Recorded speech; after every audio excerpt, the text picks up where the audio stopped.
Hola a todos y todas, amigos, amigas de Terre de Somme Suisse, de las diferentes organizaciones y procesos que se acompañan en América Latina. El día de hoy estamos ofreciendo este material que es la presentación de los resultados de la encuesta realizada a más de 500 docentes en la región. Estos resultados quisimos presentarlos en un webinar realizado el 25 de junio pasado, pero desafortunadamente por dificultades técnicas esto no fue tan posible. Ese día tuvimos las voces de 3 docentes de diferentes países que nos pudieron manifestar sus experiencias sobre los temas tratados en la encuesta. Sin embargo, la presentación de resultados quedó un poco corta. Entonces, por eso queremos ofrecer a ustedes este material en el que de manera muy sucinta y concreta vamos a ofrecer una mirada más general de los resultados. Para eso invitamos a la colega María José Espinosa. Ella es parte de la Corporación Región, una organización que trabaja en Colombia y que hace también algunos de sus estudios en América Latina. María José, bienvenida, y para todos y todas que disfruten este escenario. Hola, buenos días.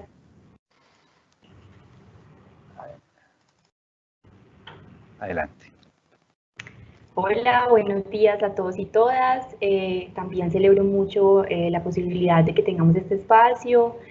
Fue muy enriquecedor el espacio que tuvimos con maestros y maestras contándonos sus experiencias educativas y nos gustaría pues como para compensar también la falla técnica que tuvimos en el último encuentro, poder compartir este resultado de la encuesta de manera más detallada. Entonces, pues como ya lo sabemos, este momento a todos y todas nos tomó sin una capacidad de reacción. Estamos aprendiendo de este proceso. Para todos los sectores esto ha sido un aprendizaje. Y esto que hemos llamado educación en tiempos de pandemia son unos elementos de respuesta ante la contingencia por parte de maestros y maestras. Es un ejercicio en el marco de lo que está sucediendo para comprender cada vez más este fenómeno y para comprenderlo específicamente en el campo educativo y lo que esto significa para maestros y maestras. Y además de eso, para lograr construir unas lecciones aprendidas que nos permitan responder con una mayor cualificación más adelante, porque sabemos pues que este tipo de educación en confinamiento implica unas reflexiones distintas. Hemos ya aprendido de educación en emergencias por terremotos, por conflicto armado, por inundaciones, etcétera, y ya hay más o menos un modelo de respuesta, ¿sí? Entonces es también una posibilidad para aprender a cómo modelar una educación en emergencias, en este tipo de emergencia por virus. Entonces, este proceso de indagación constó de 4 módulos para plantear las afectaciones de una emergencia que es compleja. Esta encuesta la realizamos con 501 maestros y maestras de Bolivia, Perú, Brasil y Colombia. Ese es el porcentaje de maestros y maestras que participaron por cada uno de los países, y la cantidad de maestras mujeres y maestros hombres y otros que participaron de este proceso. Entonces, como les venía diciendo, son 4 módulos. En cada uno de los módulos quisimos generar una reflexión o generar unas preguntas más bien por cuáles eran las afectaciones. En un primer módulo está relacionado con las condiciones para el desarrollo de la labor docente. Un módulo 2 con las estrategias de acompañamiento que realizaron maestros y maestras, un módulo 3 con el impacto socioemocional que ha generado este tipo de educación, y un módulo 4 de cuáles son los restos del sistema educativo. En el primer módulo, entonces,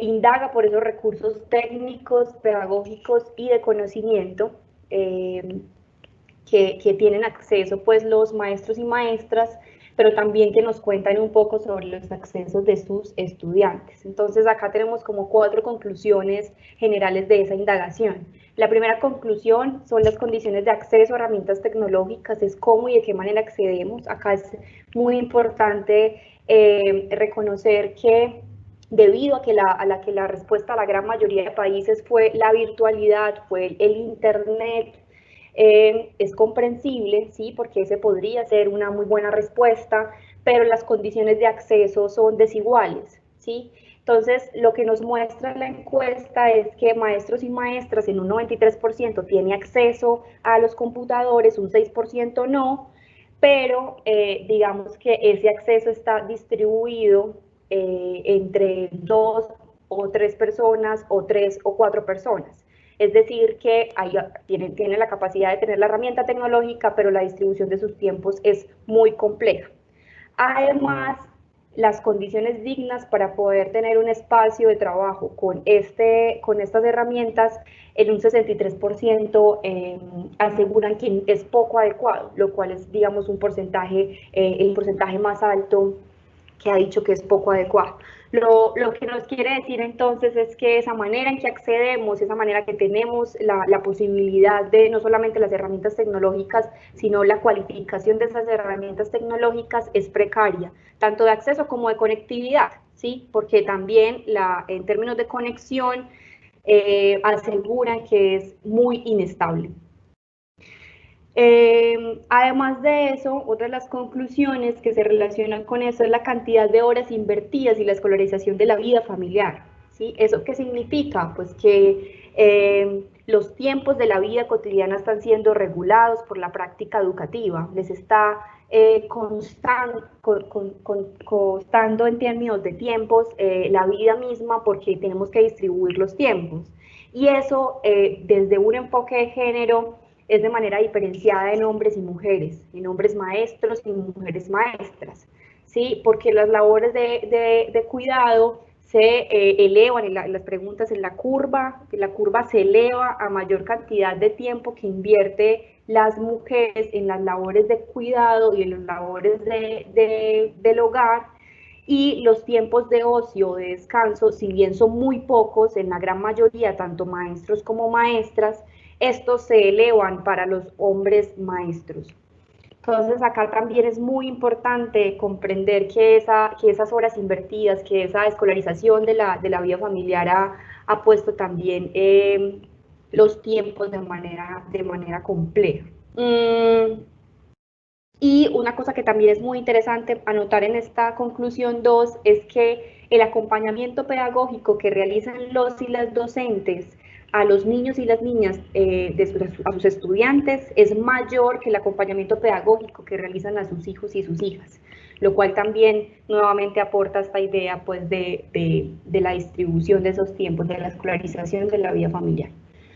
Una conclusión 3, entonces, es esa relación entre el apoyo pedagógico e infraestructura, si hay o si es necesaria una coherencia y una correspondencia, y es que los maestros y las maestras aseguran un 60% que han recibido apoyo pedagógico durante todo este tiempo, un apoyo pedagógico que les ha permitido ir construyendo guías y propuestas, pero que en un 74% los maestros y las maestras aseguran que no han recibido ningún tipo de material físico o de recurso en términos pues, de esto que hemos llamado la infraestructura, lo cual, digamos, no genera una correspondencia, es decir, hay un apoyo pedagógico, eso es muy importante, pero no está correspondido con una materialidad que, como lo acabamos de ver con las conclusiones pasadas, pues si no tenemos una respuesta óptima, igualitaria, con el acceso a las herramientas y al acceso a la virtualidad, pues entonces hay que apoyarlo con recursos, y eso pues no se ha visto en los cuatro países.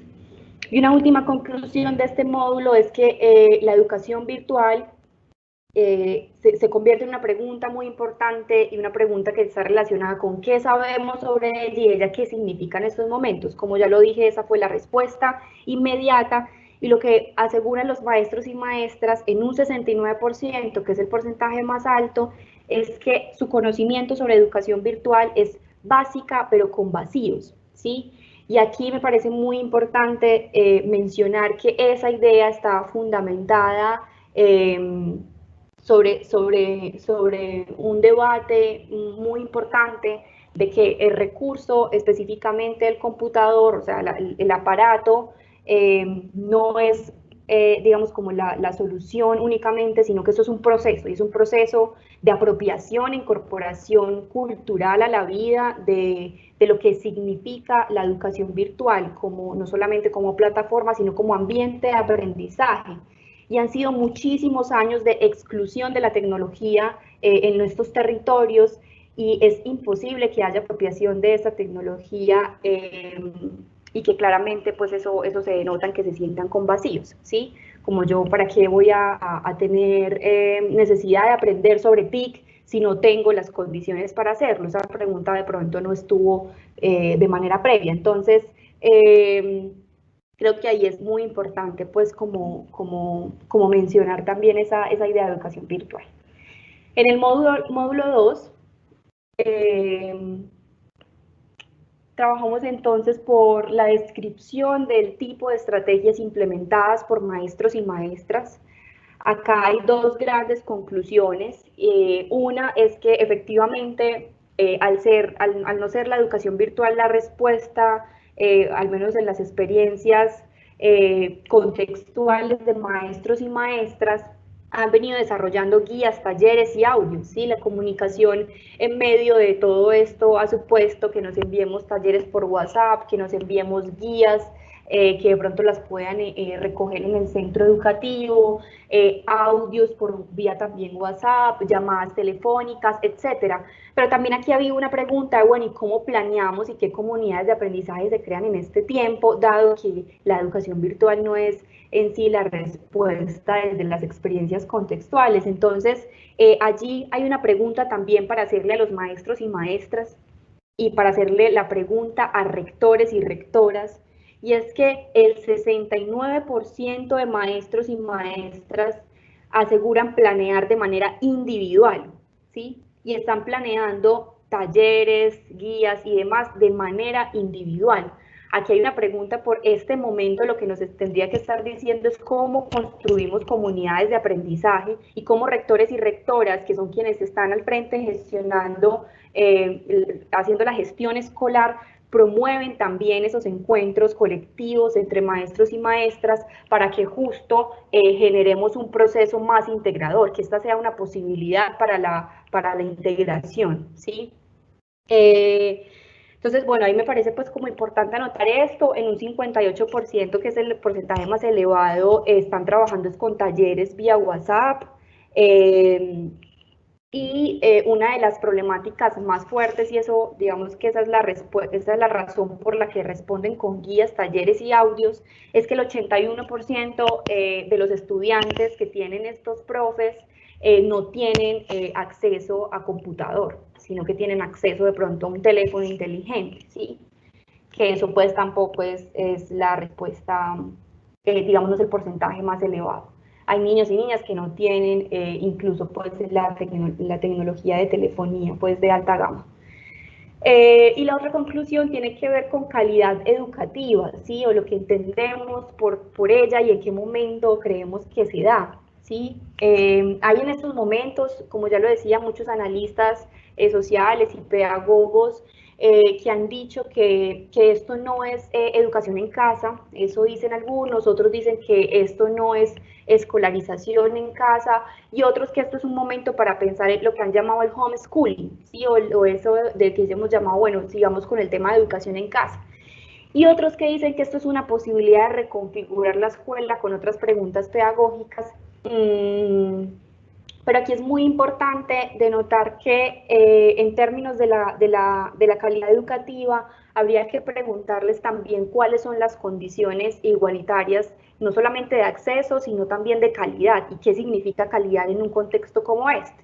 Sí, porque lo que hemos entendido hasta el momento como calidad, o lo que le hemos dicho como calidad, el porcentaje más alto de maestros y maestras en esta pregunta por si este proceso de educación en casa aporta la calidad educativa, el porcentaje más elevado es no, esto no aporta a la calidad educativa. Entonces, ¿cuál es la calidad educativa que estamos desarrollando? Y aquí me parece muy importante mencionar que esta calidad educativa se puede construir con comunidades de aprendizaje, se puede construir con propuestas integradoras y se puede construir también volviendo a las preguntas estructurales, porque esto no es solo una cosa de la pandemia, sino que son preguntas estructurales, son desigualdades estructurales.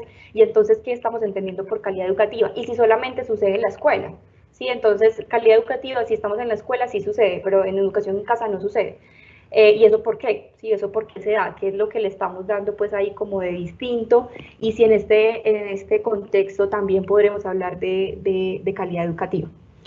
¿Por qué? Porque finalmente en la escuela también han existido las desigualdades en el acceso, en la escuela también hemos tenido problemas para tener elementos de infraestructura y demás, pero han sido los maestros y maestras que en medio de la precariedad han construido calidad educativa. ¿Por qué? Porque se han hecho las preguntas pedagógicas, porque han construido y han configurado propuestas metodológicas y didácticas que le aportan al aprendizaje de los niños y las niñas. Entonces, ese también tendrá que ser un momento para que esa calidad educativa pues le aporte fundamentalmente una pregunta por las desigualdades. Claramente este tiene que ser un momento para seguir poniendo en relieve esas desigualdades, pero también para que los maestros y maestras sigan construyendo esa calidad educativa en medio de lo que esto significa. Que como lo vimos pues en el webinar, maestros y maestras contándonos sus experiencias educativas para seguir construyendo eso que llamamos calidad educativa.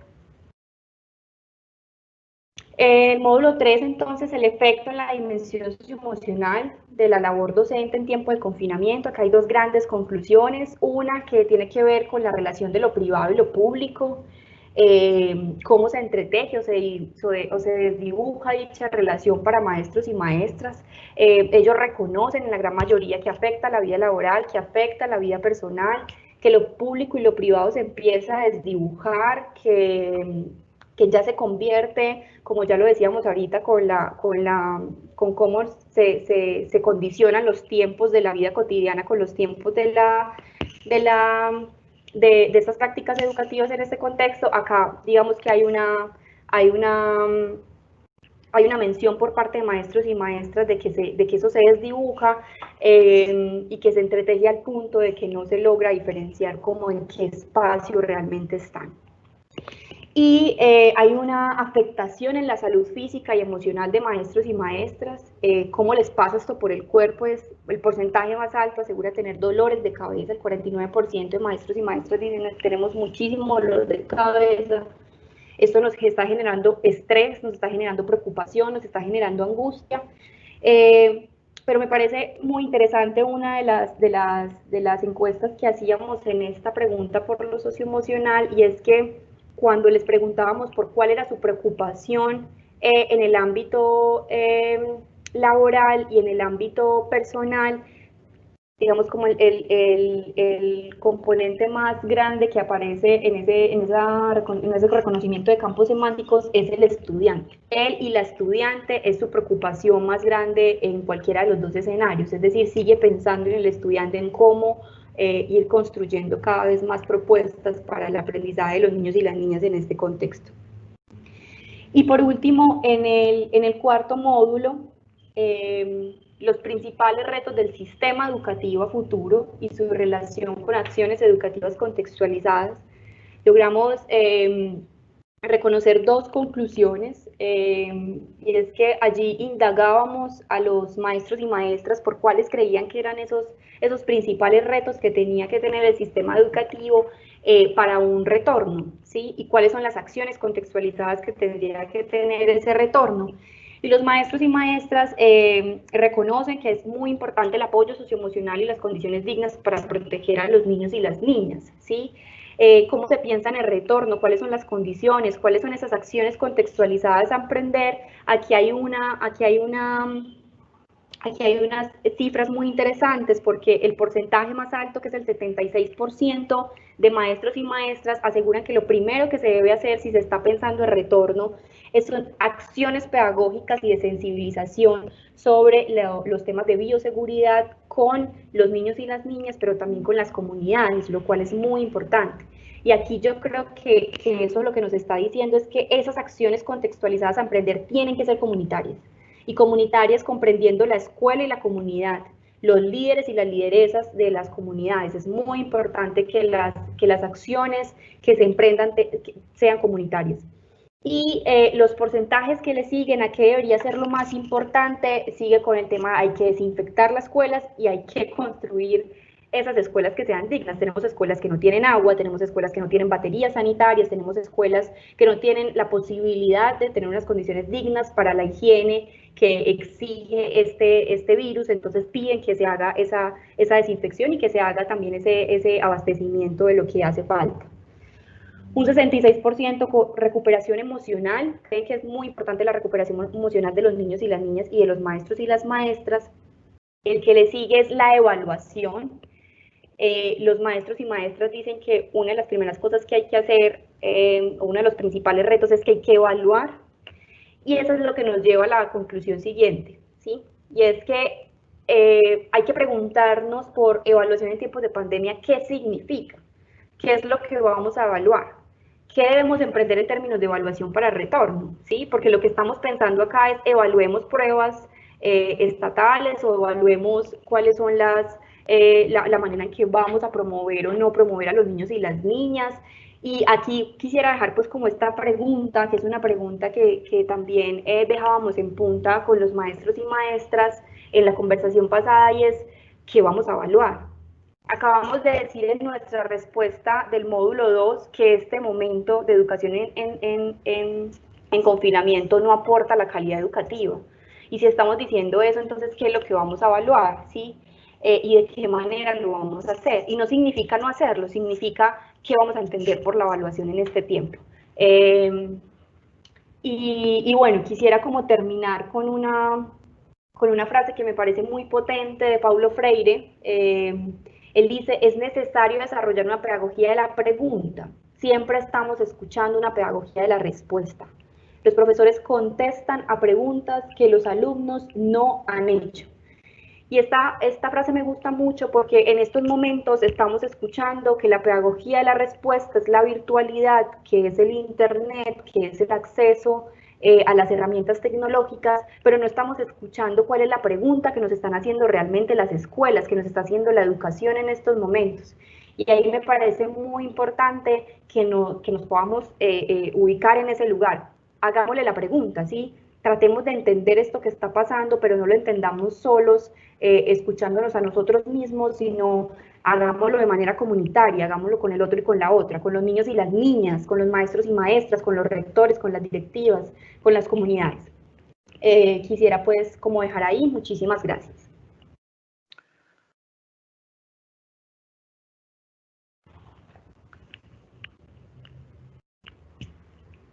Muchas gracias, María José. Desafortunadamente no tenemos acá en este formato el espacio para escuchar sus preguntas. Sin embargo, vamos a dejar, vamos a dejar entonces este video para que ustedes puedan, digamos, ahí conocer estos resultados de esa manera, y esperamos que ustedes puedan a través de comentarios seguir este diálogo. Les agradecemos mucho su atención y esperamos seguir en contacto con todos y todas ustedes.